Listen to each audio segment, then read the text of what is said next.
When you are out at the UP 200 this weekend, you might see many people taking pictures at night with their camera flash. Did you know the person credited with the flash photography at night has a UP connection? Yeah, George Shiras, his family actually had a camp that still exists along the Laughing Whitefish River right there. And they would come to that camp and he started getting into photography. I don't know all the details of George Shiras III. There's actually a book about it.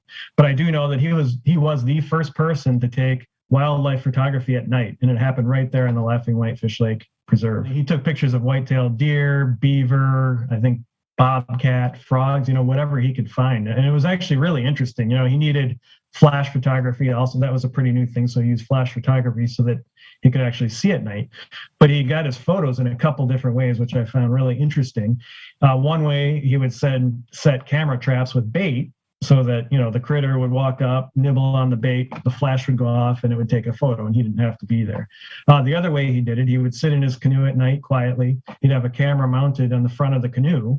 And he would wait until they heard a noise or heard movement. And when he heard that movement or heard that noise, he would point the camera in that direction, take a photo, the flash goes off, and he would get a photo of that animal.